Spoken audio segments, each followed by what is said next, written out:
Hello friends, welcome to Vikram Jha YouTube channel.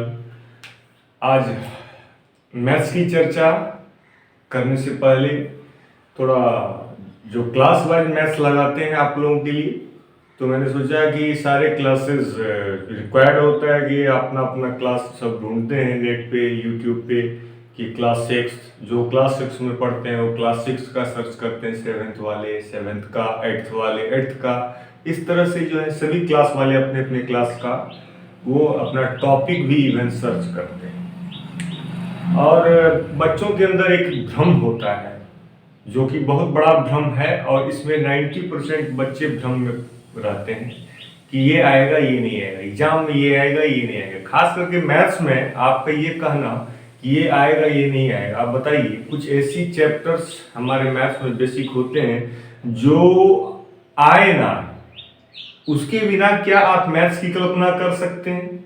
Suppose that आपको एक chapter आता है नंबर सिस्टम, और वह मैं सोचता हूँ कि क्लास 1 से लेके 2, 3, 4 आप पढ़ करके क्लास 6, 7, 8 तक पहुंचे हैं। तो क्या आप एक बार गौर किए कि हर क्लास का पहला चैप्टर क्या था? Number system. तो कहने का सेंस ये है प्यारे स्टूडेंट्स कि ये जो नंबर सिस्टम है, क्या इस आप कहेंगे कि मेरे क्लास में ये इस बार के टर्म में नहीं आएगा, इसके बाद वाला आएगा? ये आपकी गलतफहमी मैं दूर करना चाहता हूं प्यारे स्टूडेंट्स कि नंबर के बिना क्या आप मैथ्स लगा सकते हैं? इमेजिन करिए, क्या आप रोटी चावल दाल सब्जी के बिना क्या न्यूट्रिएंट्स पूरा कर सकते हैं बॉडी का, जिससे हमारे जीवन में ताकत आती है? वो भोजन ही उसका स्रोत है और उसको पचाने वाला हमारा शरीर है, इसके अलावा और क्या है? तो उसी तरह से हमारे मैथ्स को सॉल्व करने के लिए जो जरूरी चीज है वह है नंबर्स। बिना नंबर्स के हम कोई भी सवाल, कैलकुलेशन और कोई भी तरह का इमेजिनेशन करना व्यर्थ है, क्योंकि बिना आधार के कोई भी बहुमंजिला मकान नहीं बनाया जा सकता। तो नंबर सिस्टम जो है हमारे मैथ्स का आधार है। तो आज मेरा प्रयास है विक्रम झा यूट्यूब चैनल पर कि इसी समस्या का निदान हम एज ए लाइक टीचर, आप लोगों का गाइडलाइनर और जो भी कहिए हेल्पर और जो भी कहिए आपके मैंने सहयोगी के रूप तौर पर हम आपके लिए हेल्पफुल होना चाहते हैं। तो सबसे पहले आप विक्रम झा यूट्यूब चैनल को सब्सक्राइब करें, लाइक कमेंट में कुछ ऑप्शन भी आप दें कि क्या अच्छा रहेगा आपके लिए, कौन सा किस तरह से आपको मैं बताऊं। एक होता है ना कि इस टॉपिक को समझाइए सर, इस तरह का सजेशन भी आप देंगे। तो आइए शुरू करते हैं। हमारा आज का टॉपिक है basic maths from standard 1st to 8th class. 8th class तक के अंतर्गत जो बच्चों को आज का पार्ट 1 हम डिस्कस करेंगे आज के डेट में। Next video part 2, part 3 basic maths from class 1st to 8th करके आज से लगने जा रहा है। पार्ट 1 to लाइक इनफिनाइट तो नहीं कर सकते, लेकिन हाँ कुछ मैं इतना इमेजिन कर सकता हूं कि लगभग सैकड़ों पार्ट हम बनाएंगे इसी बेसिक मैथ्स पे, और वो सैकड़ों पार्ट्स को पढ़ने के बाद आप ये कहना भूल जाएंगे कि ये मैथ्स में आ रहा है और ये नहीं आ रहा है। बच्चों, कुछ ऐसे बेसिक चीजें हैं जो आप किसी भी क्लास का मैथ्स लगा रहे हो वहां पर उसकी अनिवार्यता, उसकी समझ, उसका कंसेप्ट क्लियर आपके लिए अनिवार्य होगा। तो चलिए स्टार्टिंग, जैसा कि हेडिंग है क्लास 1st to 8th, तो क्लास 1st में बच्चे क्या पढ़ते हैं? और पढ़ते हैं नंबर सिस्टम। तो नंबर सिस्टम वो पढ़ते हैं कि नंबर जो होता है वो डिजिट्स से मिलकर के बना होता है, और डिजिट्स कितने होते हैं तो सर उसे समझाते हैं, मैम उसे समझाती है 0, 1, 2, 3, 4, 5, 6, 7, 8 और 9। तो कुल मिला के गिनती करें तो 10 डिजिट होते हैं। तो 10 डिजिट्स होते हैं, इसीलिए इसको डेसिमल नंबर सिस्टम कहा जाता है। जो मैथ्स में हम लोग नंबर यूज करते हैं वो डेसिमल नंबर सिस्टम है। बच्चों, हम लोग डेसिमल नंबर सिस्टम समझते हैं कि जहां पर 1/10 = 0.1 होता है। तो ये डेसिमल नंबर सिस्टम में क्या कितने डिजिट्स होते हैं? 10 डिजिट्स होते हैं जो हम लोग मैथ्स में यूज करते हैं। तो मेरा कहना है कि ये जो डिजिट्स हैं बच्चों को समझाया जाता है कि बच्चों ये 10 डिजिट्स हैं, इसी से सारे आप आप न्यूमरल बनाते हैं। अब एक टर्म आया न्यूमरल, क्या होता है? 8th क्लास के बच्चे को न्यूमरल और नंबर नेम में पता ही नहीं है अंतर। तो न्यूमरल और नंबर नेम, इसमें क्या अंतर है? न्यूमरल होता है जो आप सिंबल में लिखते हो, वो होता है न्यूमरल। जैसे फॉर एग्जांपल की 123 ये आपका न्यूमरल हुआ, 3056 जो है आपका न्यूमरल हुआ, एंड एक्सेट्रा एंड एक्सेट्रा। और नंबर नेम जो है 123, इसी को आप वर्ड में लिख देते हो तो वही हो जाता है 123। जैसे लाइक इसका आप लिख सकते हो वर्ड में। तो ये हो गया आपका नंबर नेम। नंबर नेम और न्यूमरल में यही अंतर है, बस जानकारी के लिए बताता जा रहा हूं।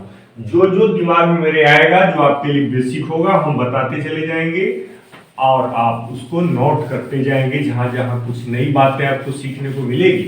तो ये था डिजिट्स की चर्चा। और नंबर्स को हम लोग दो सिस्टम में लिखना सिखाया गया क्लास 4th 5th में। क्या सिखाया गया? एक तो सिखाया गया कि इंडियन नंबर सिस्टम होता है, इंडियन नंबर सिस्टम, और दूसरा होता है इंटरनेशनल सिस्टम। तो किसको नहीं पता, और सबको उसको उसकी अनिवार्यता भी समझनी चाहिए कि जहां पर जो नंबर सिस्टम लगता है आपको क्लास 4th 5th में बताया गया है। लेकिन आप जब बड़े क्लास में चले जाते हो तो आपको कहीं कहीं इंडियन नंबर सिस्टम मिलता है, तो वहां पर ऐसे दाईं तरफ से लेके बाईं तरफ, राइट टू लेफ्ट आप पढ़ते हैं। Ones, tens, 100, 1000, 10,000, lakh, 10 lakh, crore, 10 crore. फिर अरब, 10 अरब की चर्चा भी नहीं कर रहा हूं। तो इसमें क्या है कि ये जो ones, tens, Indian number system में भी एक नंबर लिख लीजिए और इंटरनेशनल नंबर में भी एक नंबर, ऐसे कोई भी समझने के लिए लिख दीजिए। अब इसमें आप देख रहे हैं कि इसमें एक चीज होता है कि कॉमा। आप देखते हैं कि नंबर्स में कॉमा लिखे होते हैं, लेकिन कई बच्चों को मैं देखता हूं कि उसमें कॉमा का मतलब ही नहीं पता। मैं क्लास 9th 10th के बच्चों को भी, कई बच्चों को पूछ देता हूं कि बताओ बेटा, यहाँ पर जो है इंडियन नंबर सिस्टम में पहली बार राइट साइड से पहली बार 3 डिजिट के बाद कॉमा आता है, उसके बाद 2-2 डिजिट के बाद ही कॉमा क्यों होता है? तो बोला सर ये 1s, 10s, 100 है, तो ये इसलिए इसको आप एक ग्रुप में रखो। अब देखिए, उसको आइडिया तो था, बच्चा तेज था, तो उसने कहा कि सर 1s, 10s, 100 एक ग्रुप का चीज है, 1000, 10,000 सर एक ग्रुप का चीज है, लाख, 10 लाख सर एक ग्रुप का है, और करोड़ और 10 करोड़ सर एक ग्रुप का है। इसी तरह से अरब और जो खरब, वो 10 अरब होगा, वो फिर खरब, जो भी वाटेवर, तो उसका जो है वो सर ग्रुप में बटा हुआ है। कहीं बेटा ग्रुप का नाम बताओ तो पता नहीं था उसको, तो मैंने उसको सिखाया। देखो, ज्ञान अधूरा मत रखो। अब कोई भी चीज अधूरा रखोगे तो खालीपन महसूस होगा, इसीलिए पूरा पूरा रखो। जूता रखो तो एक जूता से क्या देगा, तुम्हारा काम ही नहीं बनेगा, तो खालीपन तो दूर की बात है, काम ही नहीं बनेगा। आधा चीज से काम ही नहीं बनता, कंपटीशन फेस ही नहीं कर पाओ। किस लिए पढ़ रहे हो? इतना खर्चा होता है, ट्यूशन, कोचिंग, स्कूल सब फीस है, और माता पिता की आमदनी का स्रोत सीमित है। इसीलिए ध्यान रखो, कोई चीज पूरा पूरा पढ़ो। तो कहा कि सर बताइए क्या है ये? तो मैंने कहा कि देखो बेटा, यहाँ जो ये ग्रुप है, पहला ग्रुप जो दाएं से बाएं, बार बार बता रहा हूं, राइट टू लेफ्ट। ये नहीं कि लोगों को आदत होती है लेफ्ट टू राइट। अब लिखने में हम लोग हमेशा लेफ्ट टू राइट ही लिखते हैं, लेकिन यहाँ पर क्या है, राइट टू लेफ्ट गिनते हैं। क्या बोलते हैं इसको? Place value. अब मैं किसका नॉलेज दे रहा हूं आपको? प्लेस वैल्यू का। तो प्लेस वैल्यू में 1s, 10s, 100 को आप वंस पीरियड बोलते हो। कई लोग उसको यूनिट पीरियड भी बोल सकते हैं। वंस पीरियड उसका ओरिजिनल नाम। वंस पीरियड के बाद अब इसका अजीबोगरीब हालात है। 1s, 10s, 100, इसमें तीनों जो है उसको एक ग्रुप में रखा गया, वंस पीरियड में रखा गया, याद कर लीजिए। उसके बाद 1000, 10,000 को 1000 आप कहते हो 1000 ग्रुप। फिर लाख, 10 लाख को आप कहते हो लाख ग्रुप। फिर करोड़, 10 करोड़ को आप कहते हो करोड़ ग्रुप। तो इस तरह से ये जो है आपका पीरियड्स कहलाते हैं। All these are called collectively periods. Periods माने कि ग्रुप्स, और ग्रुप्स माने कि कॉमा आपको लगाना पड़ेगा, तभी आप इंडियन नंबर सिस्टम को अच्छे से समझ करके लिखने में पूरा पूरा जानकारी है आपको। और इंटरनेशनल नंबर सिस्टम में भी वही बात है, बार बार राइट टू लेफ्ट लिखना है। और लिखना तो बाएं से लेफ्ट टू राइट ही है, लेकिन पढ़ना कैसे है, right to left. Ones tens 100, इसको भी एक ग्रुप में रखो, इसका भी same to same Indian number की सिस्टम की तरह वंस पीरियड इसका भी नाम है। तो उसके बाद 1000, 10,000, 100,000, इसका भी 1000 पीरियड नाम है। लेकिन यहाँ पे लाख 10 लाख की जगह मिलियन 10 मिलियन होगा, इसीलिए नहीं, एक 100 मिलियन भी होगा, इसमें 3 डिजिट होते हैं। ये भी एक अंतर है इंडियन नंबर सिस्टम और इंटरनेशनल में, कि इंडियन नंबर सिस्टम में पहली बार, देखिए समानता क्या है दोनों में, पहली बार जो है 3 डिजिट इसमें भी वंस पीरियड में होते हैं, 3 डिजिट इसमें भी वंस पीरियड में होते हैं। लेकिन जो असमानता है उसको नोटिस करिए कि इसमें जो अगला 3 डिजिट है वो हमेशा 3 डिजिट तक मेंटेन रहता है, लेकिन इसमें 2-2 डिजिट मेंटेन रहता है। तो यही फर्क है पीरियड में, कि इंडियन नंबर सिस्टम में पहली बार 3 डिजिट, उसके बाद 2-2 डिजिट, इसमें हमेशा 3-3 डिजिट। तो अगला 3 डिजिट क्या था हमारा, 1000 पीरियड।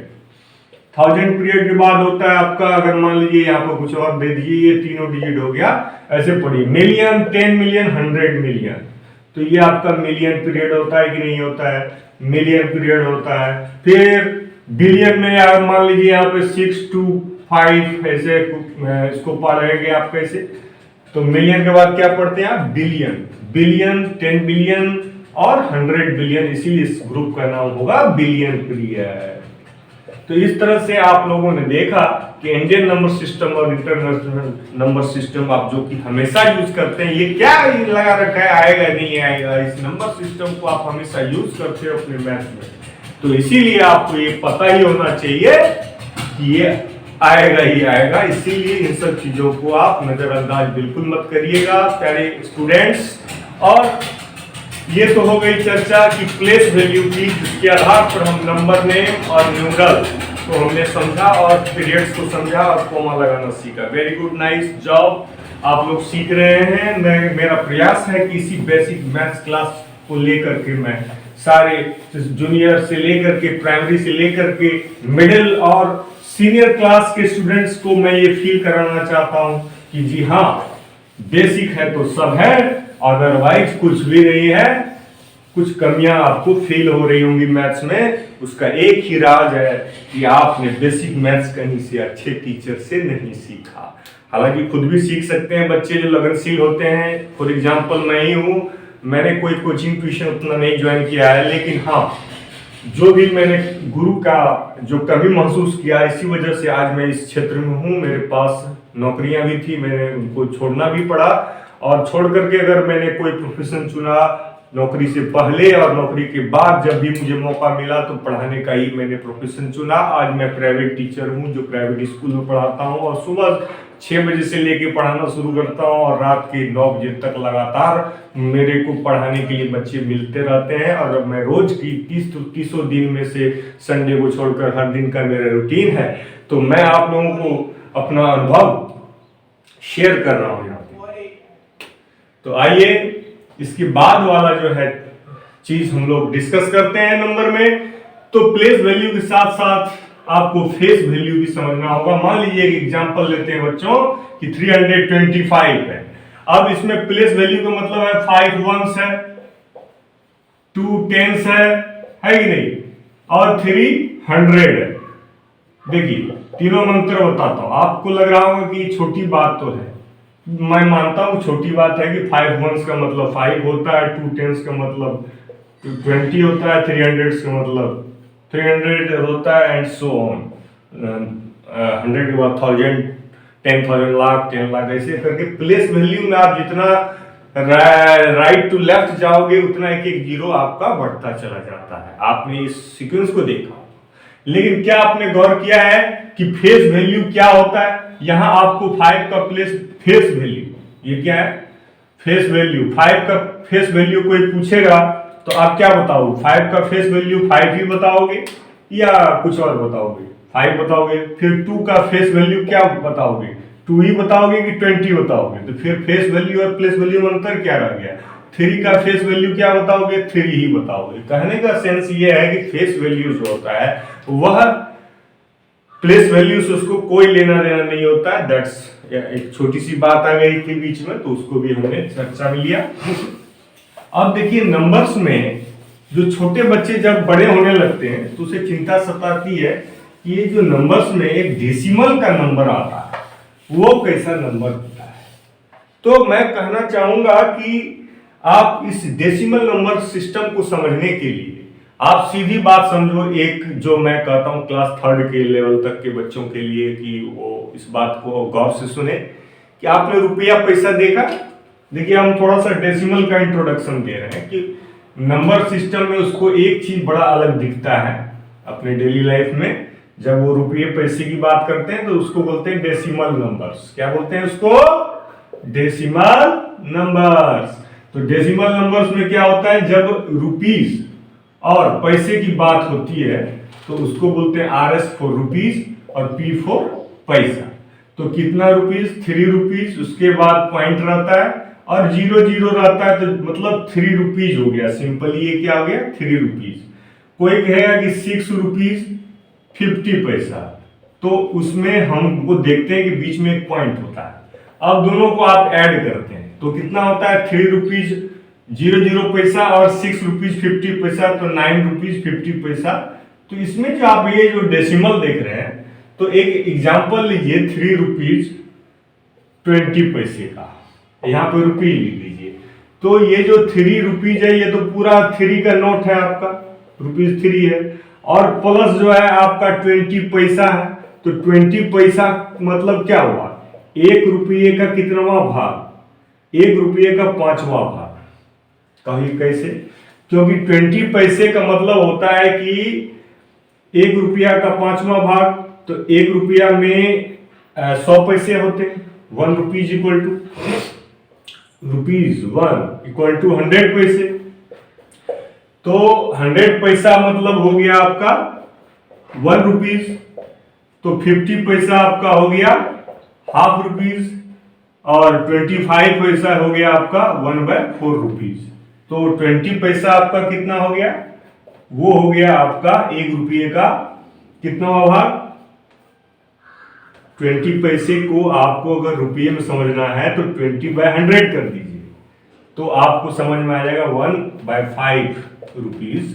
ये आपका 20 पैसा है। तो हम देख रहे हैं कि डेसिमल एक ऐसा चीज है जो फ्रैक्शनल चीज को बताता है। इसीलिए मैं कहना चाहूंगा कि डेसिमल को समझने से पहले आपको फ्रैक्शन समझना होगा।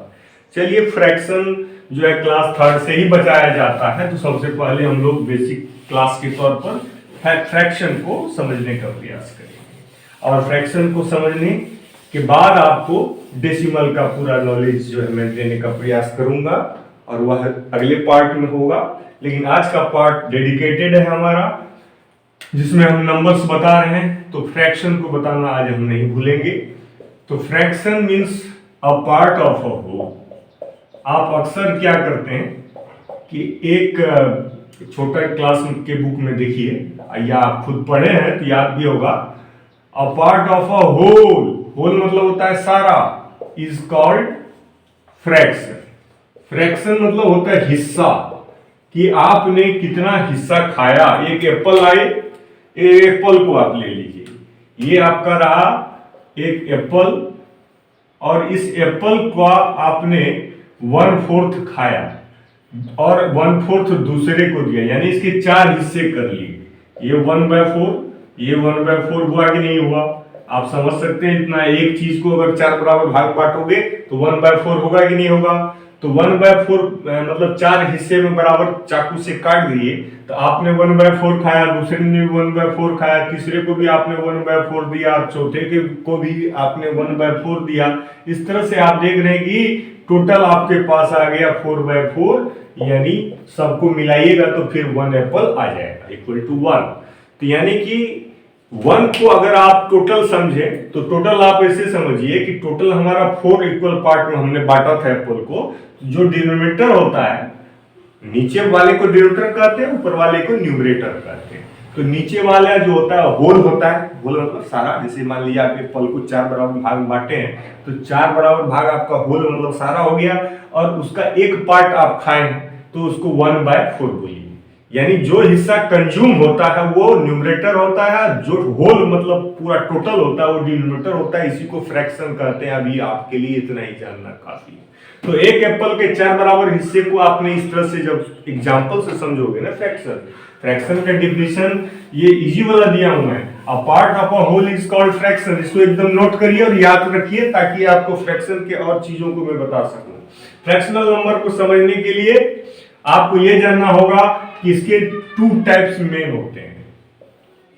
बाकी के टाइप्स को बाद में देखेंगे। पहला है प्रॉपर फ्रैक्शन और दूसरा होता है इम्प्रॉपर फ्रैक्शन, उसका ठीक ऑपोजिट इम्प्रॉपर फ्रैक्शन। तो प्रॉपर फ्रैक्शन और इम्प्रॉपर फ्रैक्शन में क्या अंतर है बच्चों?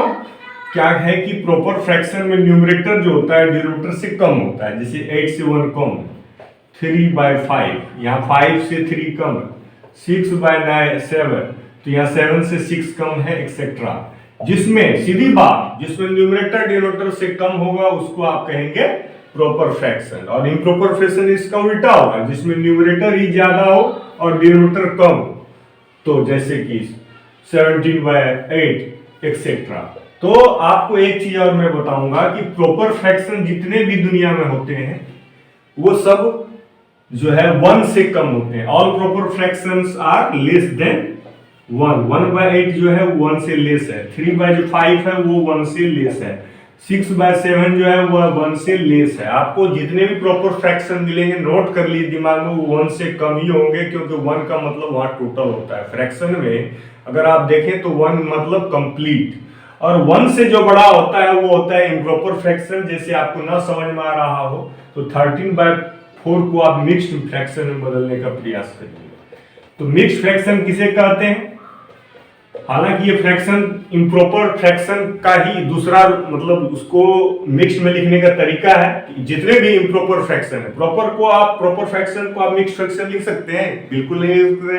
आप इम्प्रॉपर फ्रैक्शन को ही सिर्फ मिक्स में लिख सकते हैं, जिसमें न्यूमरेटर जो होता है डिनोमिनेटर से बड़ा होता है। तो आप क्या करते हैं, न्यूमरेटर और डिनोमिनेटर से डिवाइड देते हैं, 4 3 12 वो यहाँ पर रखते हैं, और जो क्वोशेंट आता है आप बीच में रखते हो, रिमाइंडर को ऊपर में, और जो डिवाइजर 4 था उसको एज इट इज नीचे में रखते हो। तो 13/4 का मिक्स फ्रैक्शन हो गया कि आप 4 से 13 में डिवाइड दो, क्वोशेंट आया 3, तो 3 को बीच में रखो। आप सोचो कि 4 से जब हमने 13 में डिवाइड दिया था तो 4 3 या 12 हुआ था, तो मतलब 12 जब 13 माइनस हुआ तो रिमाइंडर कितना आया 1, तो रिमाइंडर को 1 को ऊपर में लिख दो और नीचे में जो 4 था 4 उतार दो। इस तरह से 3 and 1/4 पढ़ो इसको।